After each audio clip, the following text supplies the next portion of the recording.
स्वागत है आप सभी का हमारे चैनल एसएफ इंस्टीट्यूट पर। मेरा नाम है कीर्ति और अब हम इस वीडियो में एक इंपॉर्टेंट टॉपिक के बारे में बात करते हैं, एक इंपॉर्टेंट चीज़ के बारे में बात करते हैं।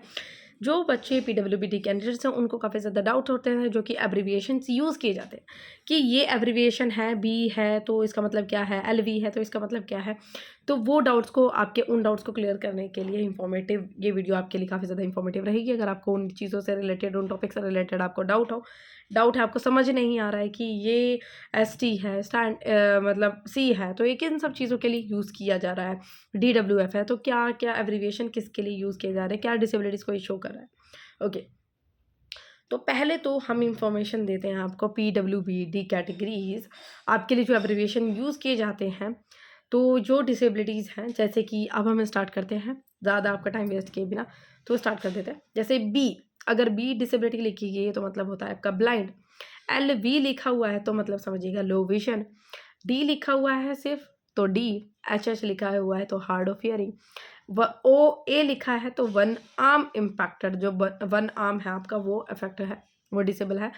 ओ एल लिखा है तो वन लेग। बी ए लिखा है तो मतलब बोथ आर्म, ये ज़्यादातर मोस्टली कम केसेस में ये इंक्लूड है, B A both arm. B L लिखा है तो both leg. O A L लिखा है तो one arm one leg. B L O A लिखा है तो both legs and both one arm, both leg and one arm. And B L A लिखा है तो both legs and both arm. C P लिखा है तो कैरेबल प्लाइल्सी। ली एल सी लिखा है तो leprosy cure. And D W लिखा है तो ड्वार्फिज्म से इम्पैक्टेड है। ए वी लिखा है acid attacked victimism. And M D Y लिखा है तो muscular dystrophy. And S P लिखा है spinal deformity. And S I लिखा है spinal injury. A S D लिखा है ऑटिज्म स्पेक्ट्रम डिसऑर्डर।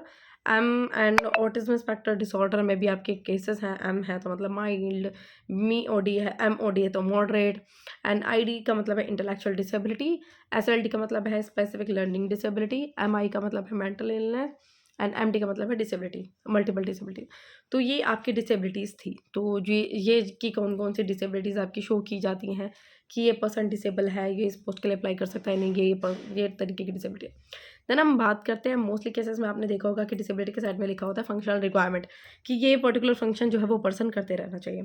तो फंक्शनल रिक्वायरमेंट बच्चों को डाउट होता है कि एस का मतलब क्या लिखा है, एस टी का मतलब क्या लिखा है। तो इसमें भी एस का मतलब होता है सिटिंग, एस टी का मतलब होता है आपका स्टैंडिंग, डब्ल्यू का मतलब होता है आपका वॉकिंग, एम एफ का मतलब होता है manipulation by fingers, R W का मतलब होता है reading and writing, S E का मतलब होता है सीइंग, सी का मतलब होता है कम्युनिकेशन, एच का मतलब होता है हियरिंग, एस पी का मतलब है स्पीकिंग, पी पी का मतलब होता है पुलिंग एंड पुशिंग, एल का मतलब होता है लिफ्टिंग, के सी का मतलब होता है kneeling and crouching, and B N का मतलब होता है बैंडिंग, एंड एम का मतलब होता है मोबिलिटी।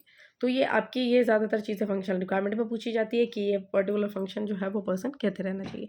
और अगर आपको वीडियो पसंद आई हो, वीडियो इन्फॉर्मेटिव लगी तो हमारी वीडियो को लाइक कीजिए और इस तरीके से हमारी और वीडियोज़ के लिए हमारे चैनल को सब्सक्राइब करिए इसी तरीके की इन्फॉर्मेशन के लिए, और हम हमारे चैनल को सपोर्ट करते रहिए ताकि इस तरीके की और इन्फॉर्मेशन आपको मिलता रहे। नेक्स्ट वीडियो आपके लिए अपलोड करूँगी जिसमें आपको पीडब्ल्यूबीडी 1 2 3 4 में कौन कौन सी कैटेगरीज आती है उनके लिए।